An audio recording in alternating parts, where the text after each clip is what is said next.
बेमिसाल है तू, मैं मिसाल हूँ। आइए दुआ करें। हमेशा मुझे गर्वित अनुभूति कराने वाले मेरे पवित्र परमेश्वर, धन्यवाद देता हूँ पवित्र परमेश्वर। तूने एक बार तूने मुझे मौका दिया है तेरे वेदी के सामने आकर तेरे वचनों को मैं तेरे मसीह जन के साथ साझा कर सकूं। इन लोगों के लिए दुआ करता हूँ पवित्र परमेश्वर, जिस विश्वास से वो तेरे पास आए हैं परमेश्वर, उन्हें आश्वासित करना। ईसा मसीह के नाम से मांगता हूँ, सुना कबूल कर। आमीन। आज यरूशलेम में शांति के राजकुमार का आगमन हो रहा है। ईसा मसीह जो शांति के राजकुमार कहलाते हैं, उनका आगमन आज यरूशलेम में हो रहा है। लेकिन जो घटनाएं हम देखने जा रहे हैं, ये सच्ची घटनाएं हैं। ये ना कोई दृष्टांत है, ये तो सच्ची घटनाएं हैं जो हम देखते हैं परमेश्वर के जीवन में, ईसा मसीह के जीवन में हुई है। और वो दो घटनाएं हैं, एक है अंजीर का पेड़ जो फल नहीं दे पा रहा है, और दूसरा है मंदिर का शुद्धिकरण। क्यों हमारे परमेश्वर चाहते हैं कि ईसा मसीह उनके मंदिर का शुद्धिकरण करे? क्योंकि इन बातों को लिखा जा चुका है। क्योंकि इसके बाद ये जो सप्ताह चालू है वो पवित्र सप्ताह है, और इसके ठीक 7 दिन के बाद हमारे ईसा मसीह सूली पर चढ़ाए जाएंगे। और उनके पहले ये दो बातें हो चुकी हैं, और वो बात है अंजीर का पेड़ जो फल नहीं दे पा रहा है, और दूसरी बात है मंदिर में जो बाजारीकरण हो रहा है, परमेश्वर के विश्वास का, परमेश्वर के भक्ति का जो बाजार सराफियों ने और व्यापारियों ने लगाया था, उससे परमेश्वर क्रोधित है, उन्हें गुस्सा आ रहा है। ये हम मानते हैं कि परमेश्वर आज मानवीय रूप में है, लेकिन परमेश्वर ईसा मसीह परमेश्वर के पुत्र भी है, और उन्हें गुस्सा आना लाजमी है। और परमेश्वर को गुस्सा क्यों आता है, हम पहले देखेंगे कि इस मंदिर की रचना कैसी थी। अगर हम इस मंदिर के रचना की बात करें तो ये 3 हिस्सों में बटा हुआ था।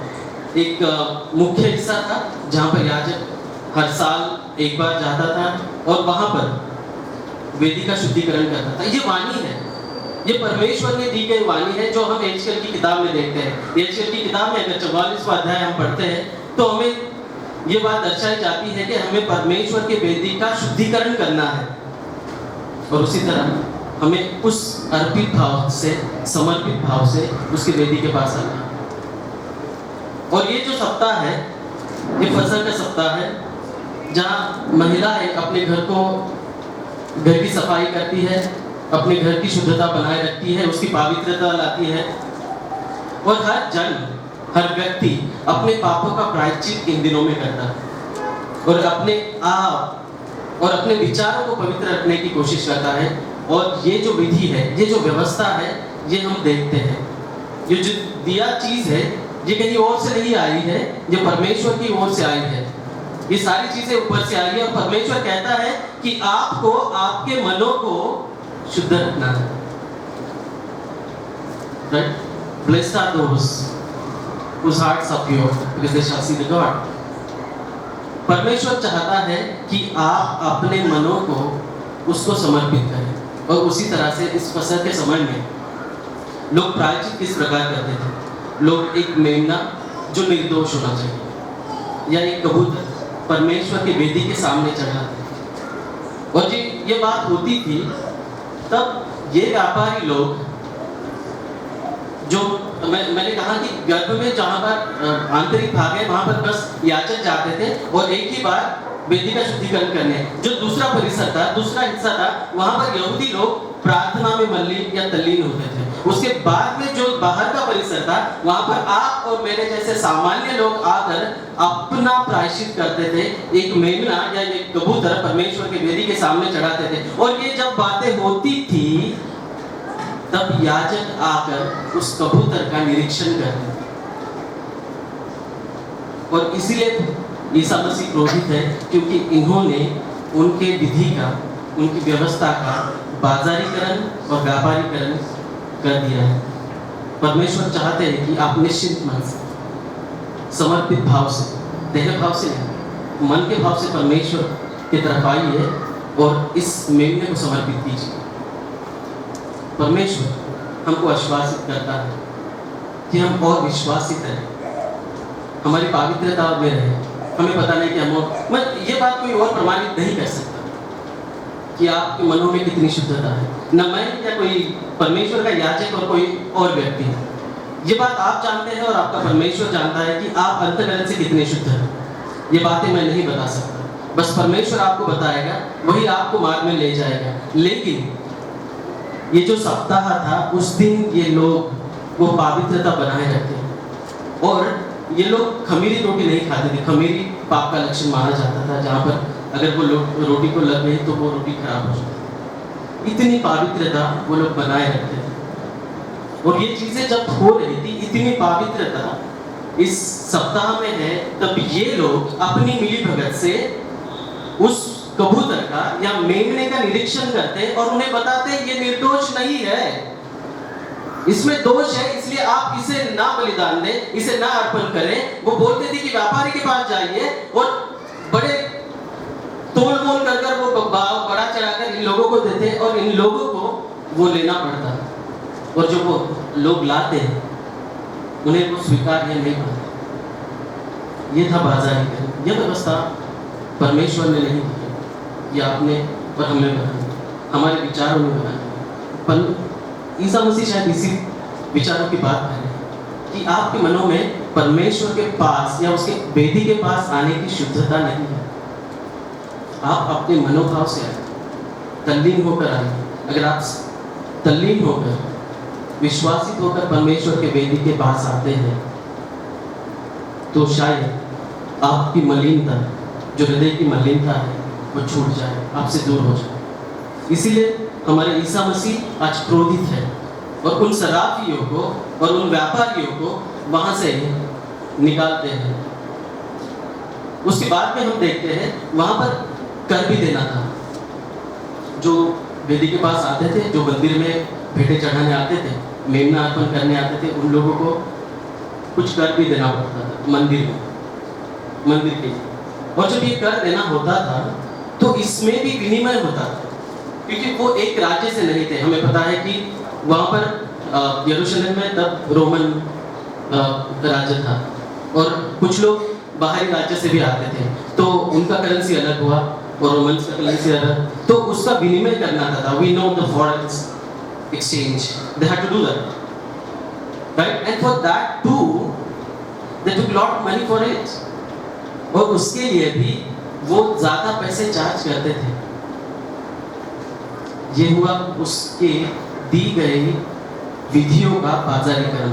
और क्यों ना प्रयोग वो ईसा मसीह जिसने अपने रक्त से आपके सारे पाप धोए थे, क्रोधित हो आज, क्योंकि वो अपना कार्य कर रहा है, क्योंकि बस सप्ताह का समय बचा है जब उसे सूली पर लटकाया जाएगा। और वो ईसा मसीह आज इसीलिए क्रोधित है कि हम उसे समझ नहीं पा रहे। वो सारी व्यवस्था स्टेटस को में लाना चाहते हैं, जैसे तो में लाना चाहते हैं कि मेरे परमेश्वर ने ये विधियां दी है और आप इसे मानो और पूर्ण हृदय से आप अपने आप को अर्पण करो। लेकिन ये जो बाजारीकरण था, उसके लिए परमेश्वर चाहता है कि हम उसका शुद्धिकरण करें। उसके बाद में हम देखते हैं कि मैंने आपको कहा कि हम ये कैसे निरीक्षण कर सकते हैं कि किसमें कितनी भावना है ना।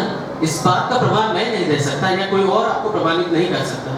लेकिन अगर उदाहरण के तौर पर देखा जाए कि दो पड़ोसी होते हैं, एक पड़ोसी हर समय दूसरे के घर में झांकता है, देखता है कि उसका घर उससे मलिन है, इसका घर बहुत सफाई है, इसके घर में बहुत ज्यादा सफाई है, और रोज वो देखता है। और एक दिन वो पाता है कि जो पड़ोसी का घर है, वो घर आते ही पूछता है कि आज शायद इन घर के लोगों ने अपना घर क्लीन कर लिया, उसकी सफाई कर ली।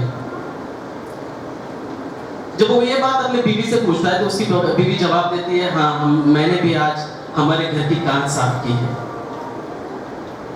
आज मैंने भी हमारे घर की कांच साफ की है। इसका मतलब यह है कि आंतरिक भाव से हम नहीं देखते, हमारा भाव ऊपरी है, और ऊपरी जो परत है हमें हटानी है। मसीह चले वो ऊपरी परत, परमेश्वर उस बारे में कह रहा है मंदिर में भक्ति हो रही है, विश्वास के साथ वो सामान्य लोग आ रहे हैं, लेकिन उन लोगों का मेमना या कबूतर स्वीकार्य नहीं है, उसका प्रमाण नहीं मिल रहा है और वो अशुद्ध बन जा रहा है। और वो लोग जो चढ़ा रहे हैं, जो पैसे ले रहे हैं, तोल मोल कर रहे हैं भक्ति का, वो चाहते हैं कि ये सारी चीजें हो व्यवस्था के विपरीत। ये परमेश्वर के वाणी का अनादर है और इसीलिए ईसा मसीह क्रोधित थे। हम इस बात को देखते हैं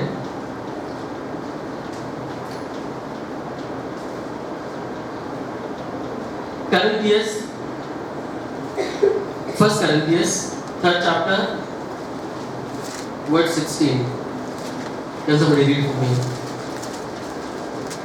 क्या तुम नहीं जानते कि तुम परमेश्वर का मंदिर हो और परमेश्वर का आत्मा तुम में वास करता है? ये कुछ और नहीं है, ये आपका शरीर है, लेकिन परमेश्वर आपका देह भाव नहीं जानता, परमेश्वर आपका मन जानता है। उससे आपके शरीर से कोई लेना देना, जो चीज जो रचना उसने की है। आपको एक बात पता होनी चाहिए कि आप परमेश्वर की सर्वश्रेष्ठ रचना हो, आप सर्वश्रेष्ठ हो। उसने आपको अपने जैसा बनाया। जब आप सर्वश्रेष्ठ हो तो वो चाहता है कि आपका जीवन महिमा में हो, आप उसकी महिमा करें। क्या हम सही मायने में उसकी वेदी के सामने आकर अपने हृदय की गहराई से ये मानते हैं कि हाँ परमेश्वर, मैं पूर्ण स्वभाव से, हाँ मैं देह स्वभाव से नहीं बल्कि मन के स्वभाव से आपके पास आता हूँ और अपना मन शुद्ध रखकर मैं आपको समर्पित करता हूँ, मलिनता नष्ट हो। इस बात को हमको जानना है। हम देखते हैं कि जब घरों में भी प्रार्थना सभाओं का आयोजन होता है तो घर की महिला ये देखिए, है ना, किस पर 3 दिन पहले लगी रहती है सफाई में। हमारे घर में परमेश्वर के दास आने वाले हैं, हमारे घर में परमेश्वर के लोग आने वाले हैं, हमारी कलीसिया आने वाले हैं, हमारे परमेश्वर आने वाले हैं। वो हमारे साथ बैठेंगे, वो आश्वासित होंगे कि मैं परमेश्वर का स्वागत अपने घर में कर रही हूँ। ये उनकी तल्लीनता है। क्या हम ये नहीं चाहते कि आप घर की सफाई कर कर परमेश्वर के पास नहीं जा सकते? क्या आपने पूर्ण मन से परमेश्वर पर विश्वास किया है? क्या आप परमेश्वर के पास है? क्या आप परमेश्वर को जानते हैं? क्या उस पर आपका विश्वास है? इसलिए अंजीर का पेड़ जो आज यहाँ पर है वो फल नहीं देता। अंजीर का पेड़ का फल देने का समय नहीं है, फिर भी ईसा मसीह चाहते हैं कि वो फल दे, क्योंकि वो उसका स्वभाव है। आपका मानवीय स्वभाव है कि आप हृदय की तल्लीनता से परमेश्वर के पास आओ, लेकिन आप वो नहीं चाहते। आप चाहते कि मेरा देह भाव महत्वपूर्ण है। हम लोग वो नहीं चाहते, हम नहीं देखते, हम नहीं देख पाते। हम मानवीय जीवन में जब जी रहे हैं तो शायद हम वचनों को कभी-कभी वचनों का अनादर हो जाता है, लेकिन परमेश्वर यह भी कहता है कि पूर्ण रीति से मेरी वेदी के पास आओ, अपने आप को समर्पित या अर्पित करो, मैं आपको मार्ग दिखाऊंगा। और इसीलिए हम देखते हैं कि परमेश्वर आज क्रोधित है। हम कहते हैं कि मेरा परमेश्वर दयामय है और ईसा मसीह शांति के राजकुमार। लेकिन अगर मेरे लिए कोई पढ़े Corinthians 3:17, यदि कोई परमेश्वर के मंदिर को नष्ट करेगा तो परमेश्वर उसे नष्ट करेगा, क्योंकि परमेश्वर का मंदिर पवित्र है और वह तुम हो। वो आप हम हैं, कोई और। क्योंकि यदि कोई परमेश्वर के मंदिर को नष्ट करेगा तो परमेश्वर उसे नष्ट करेगा, क्योंकि परमेश्वर का मंदिर पवित्र है और वह तुम हो। क्या हम में और आप में वो पवित्रता है जहाँ पर हम परमेश्वर को उसके हम अनुयायी नहीं कहलाते, हम परमेश्वर के बेटे या बेटियां कहलाते हैं। उसने हमें वो अधिकार दिया। क्या हम वो योग्य है? जिस प्रकार अंजीर का पेड़ आज फल रहित है, वो फल नहीं दे पा रहा, वो समय नहीं है। मैं और एक बात कह रहा हूँ, वो समय नहीं है अंजीर का पेड़ का कि वो फल दिया जाए, लेकिन उसकी जो रचना है इस प्रकार है कि उसका व्यवहार है, उसका स्वभाव है कि आज उसको फल देना है, क्योंकि परमेश्वर आज मानवीय देह में है और वो चाहते हैं कि इससे वो फल मिले, क्योंकि वो व्याकुल है, उन्हें भूख लगी। परमेश्वर यही चाहते हैं। परमेश्वर आपसे अन्य की अपेक्षा नहीं करते, परमेश्वर आपके शुद्ध मन की अपेक्षा करते हैं। वो चाहते हैं कि आप उनके पास आए और उनके लायक बने, उनके बेटे और बेटियां कहलाने के लायक बने। क्या हमें वो पवित्रता है? क्या हम पूर्ण हृदय से शुद्ध है? क्या हम परमेश्वर के पास जा सकते हैं इस बात को लेकर? इतने आश्वासित परमेश्वर को कर सकते हैं कि मैं तुझ पर बहुत विश्वास करता हूं और मैं जानता हूं कि तू मेरे सारे काम पूरा करेगा। क्या हमें इतना विश्वास है? इसलिए परमेश्वर उस अंजीर के पेड़ को भी शापित कर देते हैं। हमने अभी वही पढ़ा कि अगर आप उसकी महिमा नहीं करोगे तो शायद आप दंड के भागीदार हो। इसीलिए प्रियो, हमें अपने आप को परमेश्वर को समर्पित करना है। मंदिर का शुद्धिकरण मतलब हमारा शुद्धिकरण, हमारे हृदय के अंतःकरण का शुद्धिकरण, हमारे हृदय की गहराई का शुद्धिकरण। और उस गहराई को आप और हम जानते हैं कि मेरा परमेश्वर में कितना विश्वास है। न मैं प्रमाणित कर सकता हूँ, न कोई याजक या न कोई और। ये प्रमाणित आप खुद करोगे और परमेश्वर के समीप जाओ। आइए हम चुप। धन्यवाद देता हूँ परमेश्वर इन वचनों को जो तूने मुझे मौका दिया परमेश्वर तेरे भक्तों के साथ साझा करने का। यही कामना करता हूँ परमेश्वर, जिन्होंने भी उपवास रखा है उनके लिए परमेश्वर तो अपने आकाश के झरोखे खोल दे, और परमेश्वर तेरी दीनता और लीनता जो उनमें है परमेश्वर उन्हें बढ़ाए रहे, उनके विश्वास की बढ़ोतरी कर और उन्हें आशीषित कर। आमीन। I'm incredibly grateful to the Pastor Committee for having me here and giving me this chance to speak and share the word of God. And greatly, I extend my thanks to Sir D.S. He's been guiding. He is all the time behind the preacher, the speaker, that what sort of help he or she requires. I'm very thankful to that, and Pastor Committee and also those who have taken initiative to forward my name for this cause. Thank you very much.